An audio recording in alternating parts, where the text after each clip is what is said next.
The Honorable Marcoleta, I'm sorry, is recognized. Maraming salamat po, Your Honor, Mr. Chairman. Secretary Duque, may ilang pong mga katanungan para sa inyo. Magandang umaga po, Your Honor. Good morning po. Kanina po ay tinatanong kayo ng aking mga kasama tungkol sa IRM. Ang gusto ko pong itanong muna sa inyo, ano po ba yung legal basis po ng IRM, Mr. Secretary?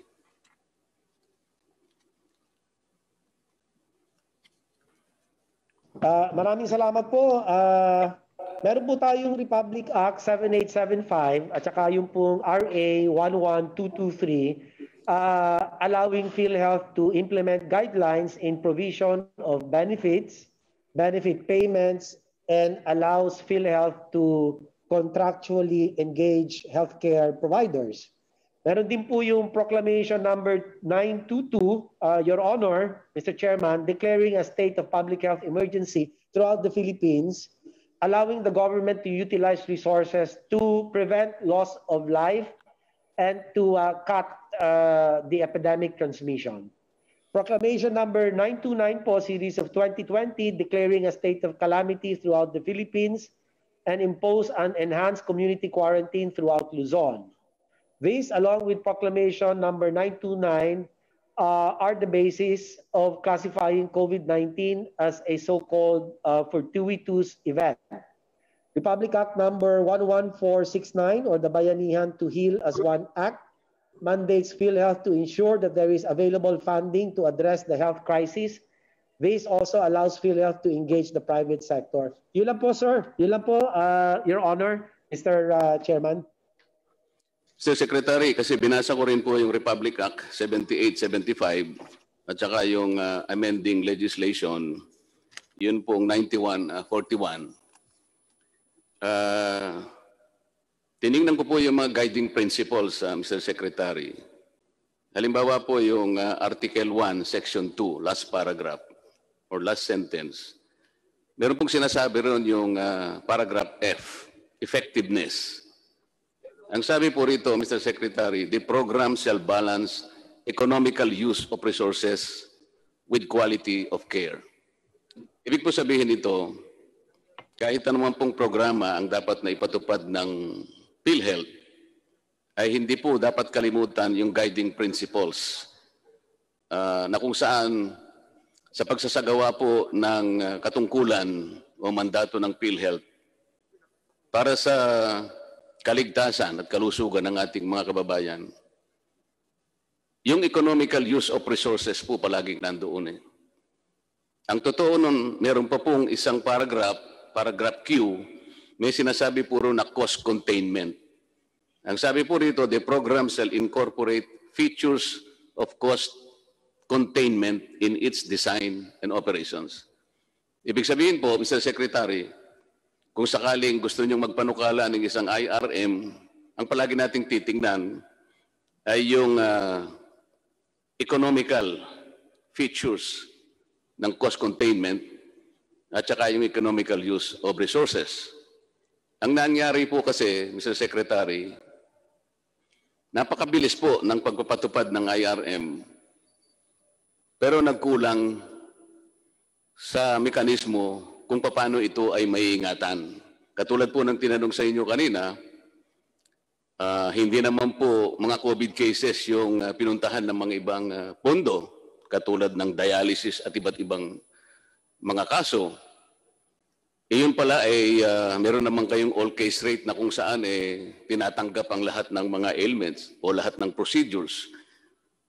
Pero nagkakaroon po ng hindi malinaw at confusing mechanism in the implementation of IRM simply because the guiding principles were not followed. Ang napansin po namin, Mr. Secretary, ang dami po kasing ginagawa ang EXICOM ninyo na sa tingin namin ay napapalusutan ang board. Bibigyan ko po kayo ng halimbawa, Mr. Secretary. Noon pong December 5, 2017, ay meron kayong ginawa na PhilHealth Board Resolution number 2334. Napakalaki po ng impact nitong resolution na ito sapagkat dito kahit napatunayan po ang isang healthcare provider or healthcare institution na nagkaroon ng maraming paglabag administratibo,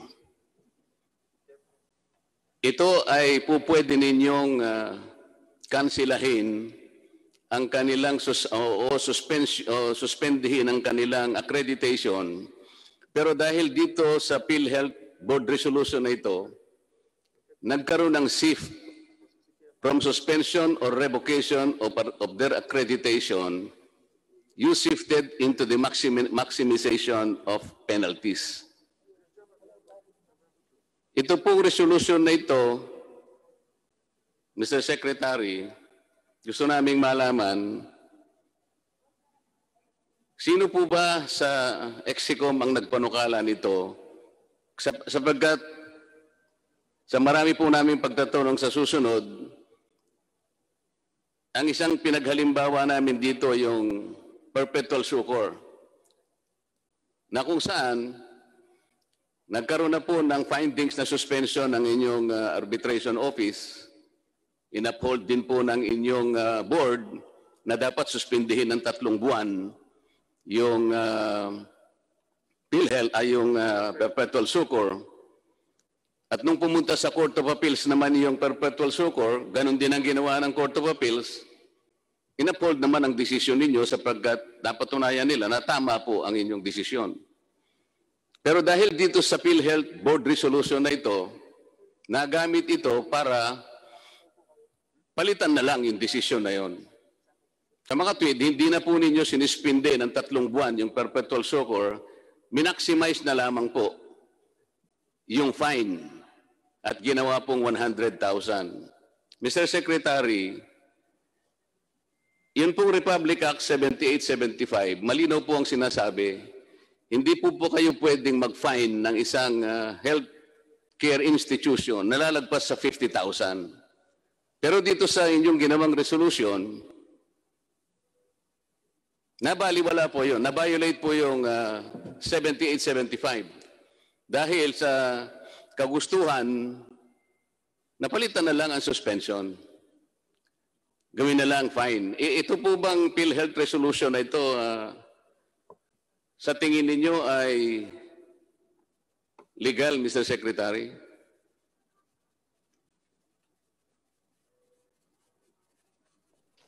Secretary Duque? Yes, go ahead. Yes. Yes, Your Honor, Mr. Chairman. Yung pong resolution ng PhilHealth patungkol po sa in lieu of suspension or revocation of accreditation, pinapatawan ng maximum monetary fine, ay tugon po ito doon sa mga pasyente po na nakiusap na hindi po mapatid ang kanilang access sa mga serbisyo katulad po ng mga cancer patients or dialysis patients na kapag ka po ni-revoke or sinuspend ang accreditation, madi-disenfranchise naman po itong mga pasyente, lalo na po yung mga may malulubhang karamdaman. Ang tingin ko po, ang mandato ng PhilHealth ay siguraduhin po na ang mga miyembro ay hindi mawawalan po ng sapat na serbisyo, lalo na po sa mga malubhang mga sakit. Yun lang po yung ating primary consideration po dito. Wala na po iba. Alam na po namin yung argumentong ginamit nyo sa PhilHealth Board Resolution 2334 na sinasabi nga para hindi mawalan ng pagkakataon yung mga pasyente na magamit yung institution, kaya dapat i-maximize na lang ang fine at saka ang dapat na parusahan na lang mga health professionals. Pero dito po sa kaso ng Perpetual Succor, Mr. Secretary, na ito ay located sa Cebu, alam naman po namin meron pong 6 na level 3 na hospitals doon. Hindi naman po nangangahulugan na kapag kayo sinuspindihan ng 3 months, wala nang pupuntahan yung mga pasyente. Ang totoo po, Mr. Secretary, nabasa ko po yung minutes ng inyong meeting. Ang meeting po meron po kayong committee na tinatawag na Committee on Appealed Administrative Cases. Doon po, nakita ko na may 6 namang ospital na level 3 din po. Pero ang totoo, inamin po doon sa minutes na yon, nandito yata si Attorney Mangasar, meron pang Attorney Grande doon na nagsasalita galing sa inyong opisina representing your office, na meron pong ilang mga sisters ng Perpetual Succor ang pumunta sa opisina ni Attorney Mangawang. At sinasabi nila doon, kawawa naman po yung mga ilang pasyente ng hemodialysis. May dala-dala po silang petition ng mga constituent sa Cebu. Kawawa naman po kung mawawalan ng revenues ang ospital sapagkat may utang yata silang 60 million to upgrade their equipment and facilities. Ganun po ba ang magiging kadahilanan lamang, Mr. Secretary? E di sasabihin po ng iba, sabi nga ng isang paghahalimbawa namin, pag hinuli ng pulis yung driver, wag naman po, kawawa po itong mga pasahero namin. Hindi po ganun yata ang sinasabi ng batas eh. Kahit na po i-balance natin to, Mr. Secretary, paano natin madideter, paano natin matatakot ang mga healthcare institutions na gumawa ng sarit-saring napakaraming mga paglabag kung patatawarin naman pala natin sila? Ano po ba ang pinaka-batayan po? Your Kung Honor, bakit po, naririnig po niyo ako, Your Honor? naririnig ko po kayo. Sinasaysay ko lang po ang katwiran kung bakit yung argumento na kawawa naman ang mga pasyente ay hindi po dapat tanggapin na ganun lang sapagkat nakalabag din sila. Kapag hindi po natin pinarusahan at pinalitan yung suspension, ipag-aakala po ng lahat ng mga healthcare institutions, okay na tayong gumawa ng paglabag. Ang totoo naman yan ay ima-maximize lang nila yung fine eh. Magkano lang po ba yung fine, Secretary? 100,000. Sa kaso po ng PhilHealth, nag-a-average po siya ng 30 million per month na claims mula sa PhilHealth. So pag sinuspindi niyo siya ng 3 months, 90 million maliwanag ang mawawala sa kanya. Di putong-puto, baryang-barya lang yung 100,000. Hindi po siya mangingimi o matatakot na uulit-ulitin ang ginawa nilang paglabag. Kokopyahin din yan ng ibang healthcare institutions. Kaya ang tanong ko po sa inyo, baka gusto po ninyong aralin uli at i-revoke itong PhilHealth Board resolution na ito sapagkat ito'y nagagamit. Hindi para sinupin po ang pondo ng PhilHealth, kung hindi para paglaruan ang PhilHealth, Mr. Secretary. Maraming salamat po. Yes, Your Honor. Ay isasailalim natin ito sa pag-aaral at paglilipaso. Tignan ang mga datos dito at ito po naman ang akin lang pong ibig idagdag na hindi naman po sila na absuelto bagkos ay itinaas po yung kanilang penalty. Pero tama po kayo na baka kung yan ang magiging pamantayan ay baka magaya ng mga ibang mga healthcare facilities. Pero kasi ito pong Perpetual Succor, ang pagkakaalam ko po, ay isa po siya sa mga nakapagbibigay ng Z-benefit package. Yan po, accredited siya for mga higher level procedures at hindi po lahat ng hospital accredited for the delivery of Z-benefit packages. Kagaya ng mga renal transplant, kagaya po ng mga CA na cancer of the breast, cancer of the prostate. Hindi po lahat ng ospital ay may kakayahan na magbigay po ng Z-benefit package.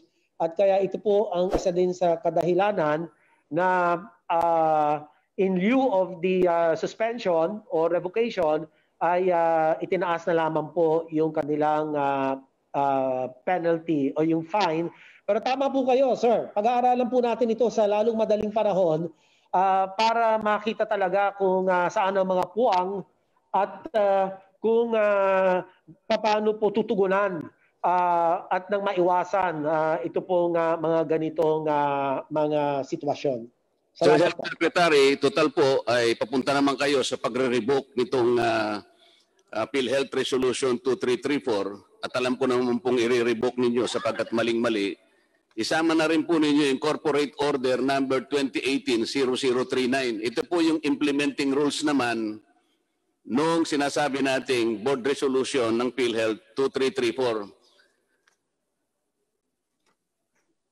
Pwede Yes, po sir. ba nagsama ninyo ito, Mr. Secretary, sapagkat ito po yung implementing rules. Maling-mali rin po ang pinagagawa nitong mga, ito po, nandito yata si Attorney Laura Mangasar. Nandito po ba kayo?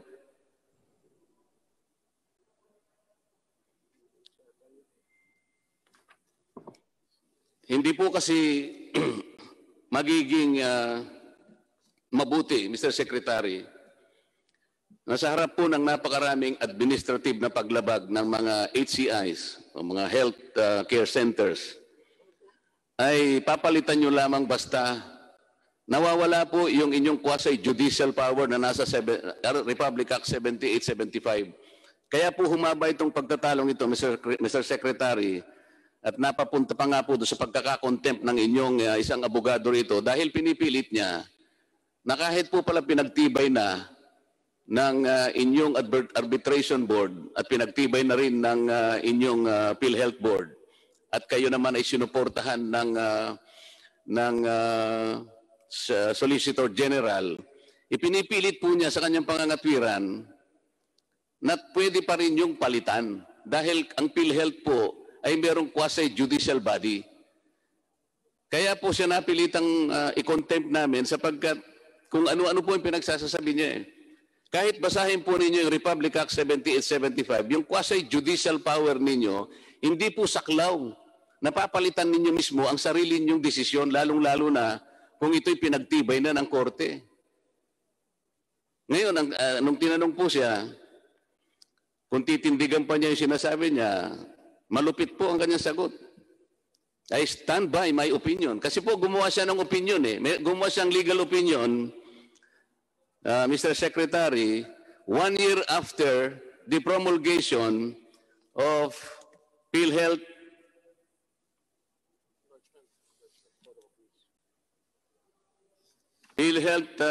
Board Resolution 2017. Ang pinag-uusapan po natin ay PhilHealth Board Resolution number 2334 series of 2017. Pagkatapos noon, gumawa nga po kayo ng IRR June 19, 2018. Ito siguro ang dahilan kung bakit gumawa ng legal opinion ng isang inyong abogado na nagngangalang Attorney Pocalian at kayo po pala ay merong power. Ito po yung salita niya. It is covered by the minutes. Because of the quasi-judicial power of PhilHealth, kayo po pala ay po pwedeng palitan ang inyong desisyon kahit na ito'y pinagtibay na ng korte. Napakalaki po ng implication noon. At yan daw po namang opinion niya, ipinagtibay pa po ng opinion ng Office of the Government Corporate Counsel. Kung ganito po yung mga abogado ninyo, Mr. Secretary, palagay ko mawawala kayo sa hulog. Kanya po pala, napakarami ninyong pagdidesisyon na hindi po tumatama. Ang totoo po niyan, ewan ko kung totoo lang, nandito siguro yung mga iba. Bago po ma-appoint yung bagong PhilHealth President, yung natitirang ex-ecom po ninyo, investigahan po ninyo, Mr. Secretary, mukhang nag-uusap-usap sila and the ex-ecom was presided by Mr. yung COO, Arnel De Jesus. Arnel De Jesus na ngayon ay hindi makapunta rito sapagkat napakarami raw niyang dinaramdam. Pero he presided an EXICOM meeting installing Attorney Pocallan as the OIC, Senior Vice President for Legal. Hindi ko po malamang kung totoo yan. Sa mga kapatid, bago pa po ipaalam sa bagong presidente and CEO ng PhilHealth, meron na silang naipundar na OIC na pamalit yata doon sa isang nag-resign. At meron din pong pinalit na OIC na magsasubstitute sa sumandali doon kay Mr. Mas, SVP ng MSS yata. Alam po ba ninyo ito, Mr. Secretary, na nangyayari sa sarili ninyong bakuran? Baka hindi po ninyo alam ito eh.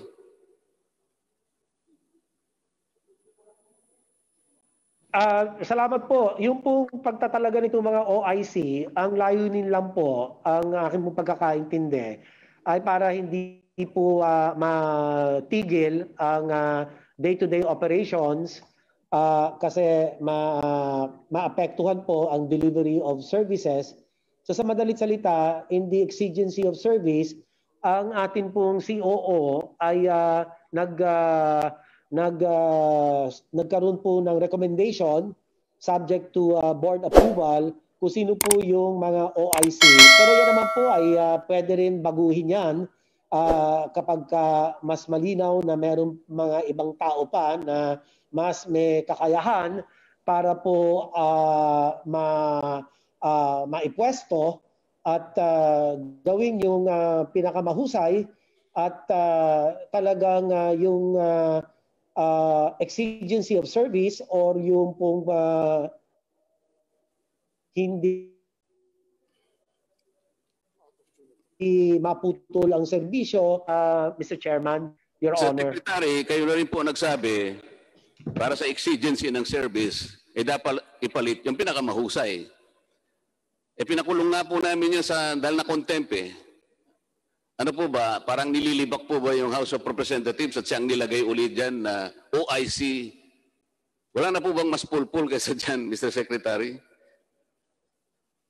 Hindi na nga po namin maintindihan yung kanyang legal opinion eh. Isip-isipin po ninyo, ang sinasabi niya, even the finality of judgment, the immutability of judgment can be changed. Sinabi po niya yung kadahilanan.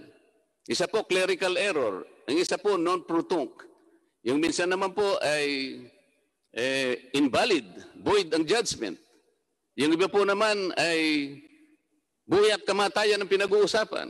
Yung isa ay technicality. Alin man dito po ay hindi magagamit kung ang pag-uusapan po yung kaso ng perpetual succor sapagkat itong mga bagay na ito ay clerical errors lang. Tinanong namin siya kung clerical errors ito, kung void ang judgment ng arbitration ninyo. Hindi. Kung meron technicality, kung merong negligence, wala po. O bakit mo pipilitin ngayong palitan? Ang tanong po namin, hindi naman pala nyo sususpendihin ng perpetual succor, bakit nagrigudon pa kayo at umabot pa kayo sa Court of Appeals, doon din pala ang tuloy. Hindi po bang kasabihan natin, pagkahaba-haba man ng prosesyon, Secretary, sa simbahan din pala ang tuloy. So, nakikita po namin dito yung kawalan ng mekanismo. The rules broke down, Mr. Secretary. Pag ang pag-uusapan po ay paggasta, napakabilis po. Pero pagka ang pag-uusapan, accounting, reimbursement, pagsinop, yun po yung wala. Meron pa nga po kung nakopya ng chat ng mga abogado ninyo eh. Kung aaminin lamang nila, alam po ba ang sabi niyo doon sa chat? Nag-chat-chat si Atty. Del Rosario, merong Atty. Bandurio, merong isa pang, basta tatlo sila, Mr. Secretary. Hindi lang daw kami pwedeng idemanda, pero mali daw yung basihan ni Congressman Barsaga. Hindi naman daw pinalitan hindi naman daw ni-reverse ang Court of Appeals. Mr. Secretary, hindi natin pinag-uusapan ng reversal. Ang pinag-uusapan natin, yung pagpapalit ninyo ng desisyon sa kabila ng napatunayan na nga na ito'y nakagawa ng pagkakasala, bakit pa ninyo in-uphold at bakit pa ninyo pinayagang pumunta sa Court of Appeals? Di dapat sinuspindi nyo na lang. Total suspension eh. Ang ginawa ninyo, pinalitan ninyo yung suspension. Yun po yung issue.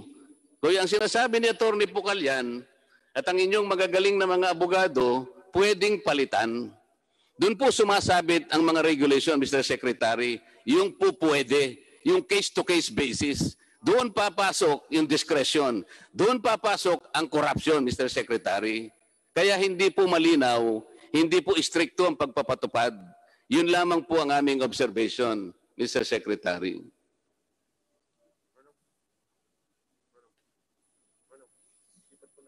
Akin na sinabi kanina, i-review po natin ito at magsusumiti kami ng anuman mga hakbang para po ito ay maging malinaw for the sole objective of ensuring yung tinatawag po natin fiscal prudence and yung pong yung magandang sinabi niyo po kanina, cost containment, etc. ay pag-aralan din.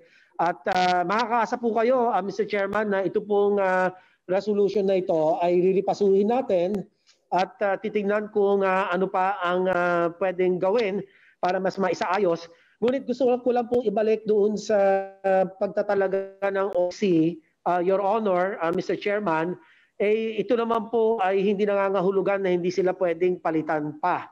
In fact, yung board agreed to institute parang interim lang po ito and even ask for their curriculum vitae na gusto pong kutuhin ng board members ang kanila pong mga kwalifikasyon at kanila pong mga background and kung ito naman ho without prejudice to the appointment of a new set of interim officers. So we will take note of your very good recommendation, Your Honor, Mr. Chairman. Mr.